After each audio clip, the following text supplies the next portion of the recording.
ಬೆಂಗಳೂರಿನ ಪ್ರತಿಷ್ಠಿತ ವಿಕ್ಟೋರಿಯಾ ಆಸ್ಪತ್ರೆಯಲ್ಲಿ ನಿನ್ನೆ ರಾತ್ರಿ ಅಗ್ನಿ ಅವಘಡವೊಂದು ಸಂಭವಿಸಿಬಿಟ್ಟಿದೆ. ಅದು ಎಲ್ಲಿ ಬರ್ನಿಂಗ್ ವಾರ್ಡ್ನಲ್ಲೇ ಬೆಂಕಿ ಕಾಣಿಸ್ಕೊಂಡಿದೆ. ಇಮಿಡಿಯೇಟ್ ಆಗಿ ಅಲ್ಲಿದ್ದಂತಹ ರೋಗಿಗಳನ್ನು ಸ್ಥಳಾಂತರ ಮಾಡಿದ್ದಾರೆ. ಅಂದರೆ ರಾತ್ರಿ ಪಾಳಿಯಲ್ಲಿದ್ದಂತಹ ವೈದ್ಯ ಸಿಬ್ಬಂದಿಯ ಸಮಯ ಪ್ರಜ್ಞೆಯಿಂದ ಭಾರಿ ಅನಾಹುತ ಸಂಭವಿಸಬೇಕಾಗಿತ್ತು, ಅದು ತಪ್ಪಿದೆ. ಇದು ಒಂದು ಕಡೆ. ಆದರೆ ದಾವಣಗೆರೆಯಲ್ಲಿ ಕೂಡ ಒಂದು ಮನೆಯಲ್ಲಿ ಇದೇ ರೀತಿಯಾದಂತಹ ಅಗ್ನಿ ಅವಘಡ ಸಂಭವಿಸಿ ಅದರಲ್ಲಿ ಇಬ್ಬರು ಜೀವ ಕೂಡ ಕಳ್ಕೊಂಡಿದ್ದಾರೆ. ಸೊ ಅಗ್ನಿ ದುರಂತಿಗಳ ಸುದ್ದಿ ಇದೆ, ನೋಡೋಣ ಬನ್ನಿ. ಬೆಂಗಳೂರಿನ ವಿಕ್ಟೋರಿಯಾ ಆಸ್ಪತ್ರೆಯಲ್ಲಿ ಅಗ್ನಿ ಅವಘಡ. ಶಾರ್ಟ್ ಸರ್ಕ್ಯೂಟ್ನಿಂದ ಬರ್ನಿಂಗ್ ವಾರ್ಡ್ನಲ್ಲಿ ಬೆಂಕಿ. ವೈದ್ಯರ ಸಮಯ ಪ್ರಜ್ಞೆಯಿಂದ ತಪ್ಪಿದ ಭಾರೀ ಅನಾಹುತ. ತಕ್ಷಣವೇ 26 ರೋಗಿಗಳ ಸ್ಥಳಾಂತರ, ಆತಂಕ ದೂರ. ಟೈಮ್ ಹೇಗಿದೆ ನೋಡಿ. ಸುಟ್ಟ ಗಾಯಗಳಿಂದಾನೋ ಅಗ್ನಿ ಅವಘಡದಿಂದಾನೋ ಗಾಯಾಳುಗಳಾಗಿ ವಿಕ್ಟೋರಿಯಾ ಆಸ್ಪತ್ರೆಯ ಸುಟ್ಟ ಗಾಯಾಳು ವಿಭಾಗಕ್ಕೆ ಚಿಕಿತ್ಸೆಗೆಂದು ಬರ್ತಾರೆ. ಆದರೆ ಬರ್ನಿಂಗ್ ವಾರ್ಡ್ನಲ್ಲೇ ಅಗ್ನಿ ಅವಘಡವಾಗಿದ್ದು ರೋಗಿಗಳು ಆತಂಕಕ್ಕೆ ಒಳಗಾಗಿದ್ದಾರೆ. ಇಂದು ಬೆಳಗ್ಗಿನ ಜಾವ 3 ಗಂಟೆ ಸುಮಾರಿಗೆ ಆಸ್ಪತ್ರೆಯ ಬರ್ನ್ಸ್ ಬ್ಲಾಕ್ನಲ್ಲಿರುವ ಸೆಮಿನಾರ್ ಕೊಠಡಿಯಲ್ಲಿ ಬೆಂಕಿ ಕಾಣಿಸಿಕೊಂಡಿದೆ. ಸ್ವಿಚ್ ಬೋರ್ಡ್ನಲ್ಲಿ ಶಾರ್ಟ್ ಸರ್ಕ್ಯೂಟ್ ಆದ ಕಾರಣ ಬೆಂಕಿ ಸಂಭವಿಸಿದೆ ಎನ್ನಲಾಗುತ್ತಿದೆ. ಅಗ್ನಿ ಅವಘಡದಲ್ಲಿ ರಿಜಿಸ್ಟರ್ ಬುಕ್, ಬೆಡ್ ಸುಟ್ಟು ಹೋಗಿದ್ದು, ಫ್ರಿಡ್ಜ್ಗೆ ಬೆಂಕಿ ತಗುಲಿ ಸುಟ್ಟ ಗಾಯಗಳ ವಿಭಾಗದ ಗ್ರೌಂಡ್ ಫ್ಲೋರ್ ಪೂರ್ತಿ ಬೆಂಕಿ ಆವರಿಸಿದೆ. ವಿಕ್ಟೋರಿಯಾ ಆಸ್ಪತ್ರೆಯ ಆವರಣದಲ್ಲಿರುವಂಥ ಸುಟ್ಟ ಗಾಯಗಳ ವಿಭಾಗದಲ್ಲಿ ಬೆಳಗಿನ ಜಾವ 3 ಗಂಟೆಗೆ ಬೆಂಕಿ ಕಾಣಿಸ್ಕೊಂಡಿದೆ. ಬೆಂಕಿಯನ್ನು ನಂದಿಸುವಂಥ ಕೆಲಸ ಮಾಡಿದ್ದಾರೆ. ದೃಶ್ಯಗಳನ್ನ ತೋರಿಸ್ತಾ ಅದರ ಬಗ್ಗೆ ಹೇಳ್ತಾ ಹೋಗ್ತೀನಿ. ನೀವು ನೋಡ್ಬೋದು, ವಿಕ್ಟೋರಿಯಾ ಆಸ್ಪತ್ರೆ ಆವರಣಕ್ಕೆ ಬಂದರೆ ರೈಟ್ ಸೈಡಲ್ಲಿ ಒಂದು ಸುಟ್ಟ ಗಾಯಗಳ ವಿಭಾಗ, ಮಹಾಬೋಧಿ ಸುಟ್ಟ ಗಾಯಗಳ ಕೇಂದ್ರ ಅಂತ ಒಂದು ಬರ್ನಿಂಗ್ ಸೆಂಟರ್ ಇದೆ. ನಿಮ್ಗೆ ಇಲ್ಲೇನು ವಿಂಡೋ ಕಾಣಿಸ್ತಿದೆ ಬ್ಲಾಕ್ ಆಗಿರುವಂಥದ್ದು, ನಿಮಗೆ ಮತ್ತೊಂದು ಭಾಗದಲ್ಲಿ ತೋರಿಸ್ತೀನಿ. ವಿಂಡೋ ಏನು ಕಾಣಿಸ್ತಿದೆ, ಇಲ್ಲಿ ಒಂದು PG ಸೆಂಟರ್ ಅಂತ ಇದೆ ಫಸ್ಟ್ ಫ್ಲೋರಲ್ಲಿ ಇರುವಂಥ ಜಾಗದಲ್ಲಿ ಸೆಮಿನಾರ್ ಹಾಲ್ ಒಂದು ಪ್ಲಗ್ ಪಾಯಿಂಟ್ ಹತ್ರ ಬೆಂಕಿ ಕಾಣಿಸ್ಕೊಂಡಿರುತ್ತೆ. ಸರಿಸುಮಾರು 2:58ಕ್ಕೆ ಈ ಘಟನೆ ಆಗಿರುವಂಥದ್ದು. ಬೆಂಕಿ ಕಾಣಿಸ್ಕೊತಿದ್ದಾಗೇ ಇಲ್ಲಿ ಕಾರ್ಯನಿರತರಾಗಿದ್ದಂತಹ ಸಿಬ್ಬಂದಿಗಳು ಕೂಡಲೇ ಆಸ್ಪತ್ರೆಯ ಹಿರಿಯ ಅಧಿಕಾರಿಗಳಿಗೆ ಮಾಹಿತಿ ತಿಳಿಸ್ತಾರೆ. ಮತ್ತು ಆಸ್ಪತ್ರೆಯ ಒಳ ಆವರಣದಲ್ಲಿರುವಂತಹ ಸಿಲಿಂಡರ್ಗಳನ್ನ ಬಳಸಿ ಬೆಂಕಿನ ಆರಿಸುವಂಥ ಪ್ರಯತ್ನ ಪಡ್ತಾರೆ. ಆದರೂ ಬೆಂಕಿ ಕಂಟ್ರೋಲಿಗೆ ಸಿಗೋದಿಲ್ಲ. ಕೂಡಲೇ ಅವರು ಫೈರ್ ಡಿಪಾರ್ಟ್ಮೆಂಟಿಗೂ ಮಾಹಿತಿ ತಿಳಿಸಿ, ಮುಖ್ಯವಾಗಿ ಫಸ್ಟ್ ಫ್ಲೋರು ಮತ್ತು ಗ್ರೌಂಡ್ ಫ್ಲೋರಲ್ಲಿ ICU ವಾರ್ಡ್ ಇದೆ ಮತ್ತು ಪೇಷಂಟ್ಗಳಿದ್ದಾರೆ. 26 ಜನ ಪೇಷಂಟ್ಗಳಿದ್ರು. ಆ ಪೇಷಂಟ್ಗಳನ್ನು ಎಮರ್ಜೆನ್ಸಿ ಬ್ಲಾಕ್ ಅಂತ, ಅಂದರೆ ಒಂದು ಬ್ಲಾಕನ್ನು ಪಕ್ಕದಲ್ಲಿ H ಬ್ಲಾಕ್ ಏನಿದೆ ಅಲ್ಲಿಗೆ ಶಿಫ್ಟ್ ಮಾಡುವಂಥ ಕೆಲಸ ಮಾಡ್ತಾರೆ.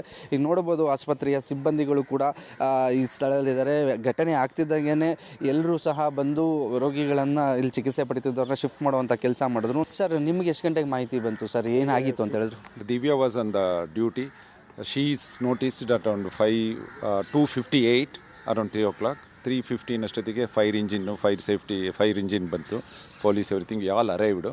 ಸಿನ್ಸ್ ಕ್ಲೌಡ್ ರೆಡ್ ಆಕ್ಟಿವೇಟ್ ಆಗಿರೋದ್ರಿಂದ immediately we took precautionary method to evacuate the patients from the first floor to ground floor. Then immediately we took a decision to shift all the patients to a separate ward. Burning ವಾರ್ಡ್ನಲ್ಲಿ ಬೆಂಕಿ ಕಾಣಿಸಿಕೊಂಡ ತಕ್ಷಣ alert ಆದ night ಡ್ಯೂಟಿಯಲ್ಲಿದ್ದ ವೈದ್ಯೆ doctor Divya ಮತ್ತು ಸಿಬ್ಬಂದಿ ಸಮಯ ಪ್ರಜ್ಞೆಯಿಂದ ಭಾರೀ ಅನಾಹುತ ತಪ್ಪಿದೆ. ಕೂಡಲೇ ವಾರ್ಡ್ನಲ್ಲಿದ್ದ ರೋಗಿಗಳನ್ನ ಶಿಫ್ಟ್ ಮಾಡಲಾಗಿದೆ. ಬರ್ನಿಂಗ್ ವಾರ್ಡ್ನಲ್ಲಿ ಒಟ್ಟು 26 ರೋಗಿಗಳಿದ್ರು. ಅದರಲ್ಲಿ 14 ಪುರುಷರು, 5 ಮಹಿಳೆಯರು ಮತ್ತು 7 ಮಕ್ಕಳನ್ನ ಶಿಫ್ಟ್ ಮಾಡಲಾಗಿದೆ. ಇದರಲ್ಲಿ ICUನಲ್ಲಿ 5 ರೋಗಿಗಳನ್ನ ದಾಖಲಿಸಲಾಗಿತ್ತು. ನಾನು ನೋಡಿದಾಗ ಆಲ್ಮೋಸ್ಟ್ ಸ್ವಲ್ಪ ಜಾಸ್ತಿನೇ ಆಗಿತ್ತು. ಬಟ್ ಏನಂದರೆ ಒಂದು ಪ್ಲಗ್ಗೆ ಮಾತ್ರ ರೆಸ್ಟ್ರಿಕ್ಟ್ ಆಗಿತ್ತು. ಫ್ರಿಜ್ಜಿಂದ ಇದ್ದಿದ್ದು ಪ್ಲಗ್ ಹತ್ರ ಶಾರ್ಟ್ ಸರ್ಕ್ಯೂಟ್ ಆಗಿ ಬೆಂಕಿ ಹತ್ಕೊಂಡಿತ್ತು.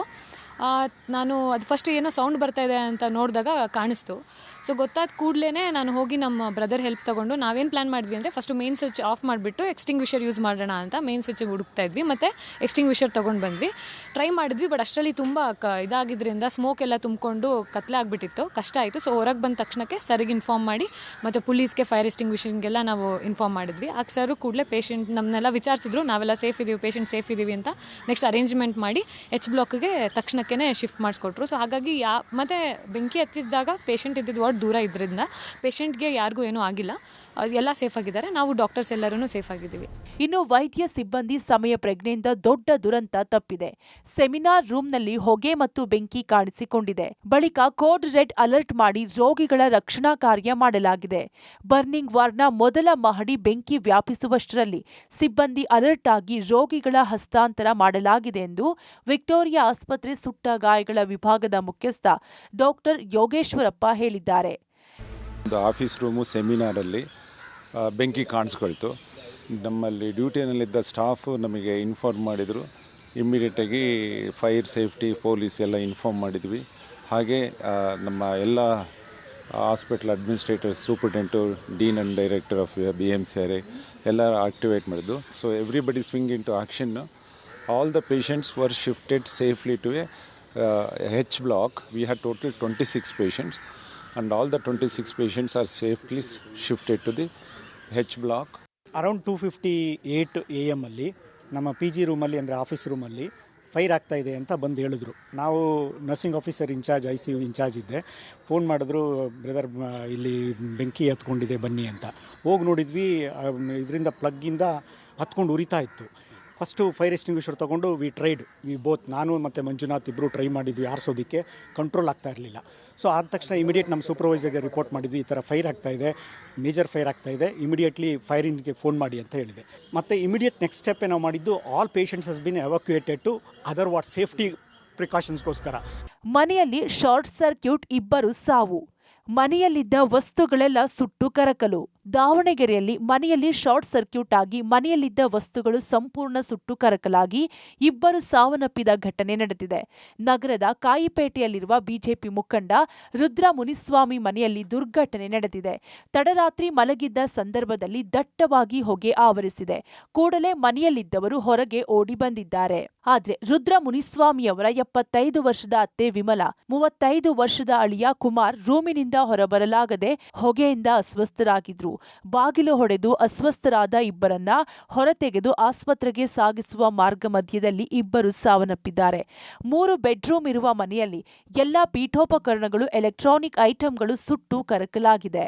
ಶಾರ್ಟ್ ಸರ್ಕ್ಯೂಟ್ನಾಗೆ ಇಡೀ ಮನೆ ಸಂಪೂರ್ಣವಾಗಿ ಭಸ್ಮವಾಗಿರುವಂತಹ ಘಟನೆ ದಾವಣಗೆರೆ ಕಾಯಿಪೇಟೆಯಲ್ಲಿ ನಡೆದಿರುವಂಥದ್ದು ನಾವು ದೃಶ್ಯದಲ್ಲಿ ನೋಡುವಾಗಿದೆ. ಏನು ಕಾಯಿಪೇಟೆಯಲ್ಲಿರುವಂತಹ BJP ಮುಖಂಡ ರುದ್ರಮುನಿಸ್ವಾಮಿ ಅವರ ಮನೆ ಇದು. ಸಂಪೂರ್ಣವಾಗಿ ಶಾರ್ಟ್ ಸರ್ಕ್ಯೂಟ್, ತಡರಾತ್ರಿ ಮಲಗಿದ್ದಂಥ ಸಂದರ್ಭದಲ್ಲಿ ಶಾರ್ಟ್ ಸರ್ಕ್ಯೂಟ್ ಆಗಿರುವಂಥ ಹಿನ್ನೆಲೆಯಲ್ಲಿ ಸಂಪೂರ್ಣವಾಗಿ ಮನೆ ಕೂಡ ಭಸ್ಮವಾಗಿದೆ. ಇಬ್ಬರು ಕೂಡ ಮನೆಯಲ್ಲಿದ್ದಂತಹ ಕುಟುಂಬಸ್ಥರು ಇಬ್ಬರು ಕೂಡ ಸಾವನ್ನಪ್ಪಿರುವಂಥದ್ದು. ಪ್ರಮುಖವಾಗಿ ತಡರಾತ್ರಿ ದಟ್ಟ ಹೊಗೆಯಿಂದ ಕಾಣಿಸ್ಕೊಂಡಂತಹ ಸಂದರ್ಭದಲ್ಲಿ ಮನೆಯಲ್ಲಿ ಎಲ್ಲರೂ ಕೂಡ ಹೊರಗೆ ಓಡೋಗಿದ್ದಾರೆ. ಆದರೆ ರೂಮಲ್ಲಿದ್ದಂತಹ ಕುಮಾರ್ ಹಾಗೂ ವಿಶಾಲಕ್ಷಮ್ಮ ಇಬ್ಬರು ಕೂಡ ಸಿಲುಕಾಕೊಂಡಿದ್ದಾರೆ.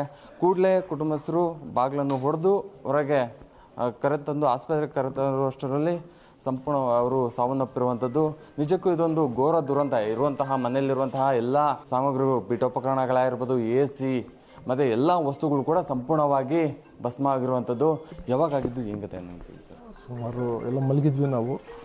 ಬೆಳಗಿನ ಜಾವ ಒಂದು 3:30 ಟೈಮಿಗೆ ಆಗಿರೋ ಘಟನೆ ಇದು. ನಮ್ಮ ಅತ್ತೆ ವಿಮಲಾಬಾಯಿ ಅವರು, ನಮ್ಮಳೆ ಕುಮಾರ್ ಅಂತ, ಅವ್ರಿಬ್ಬರು ಈ ಪಕ್ಕದ ರೂಮ್ನಲ್ಲಿ ಮಲಗಿದ್ರು. ನಾನು, ನಮ್ಮ ಮಡದಿ ಮತ್ತು ನಮ್ಮ ಮಕ್ಕಳು ನಾವು ಇನ್ನೊಂದು ರೂಮ್ನಲ್ಲಿ ಮಲಗಿದ್ವಿ. ಇಲ್ಲಿ ಫಿಶ್ ಟ್ಯಾಂಕ್ ಹತ್ರ ಶಾರ್ಟ್ ಸರ್ಕ್ಯೂಟ್ ಆಗಿ ಬ್ಲಾಸ್ಟ್ ಆದ ಏನು ಗೊತ್ತಾಗಿಲ್ಲ ನಮಗದು.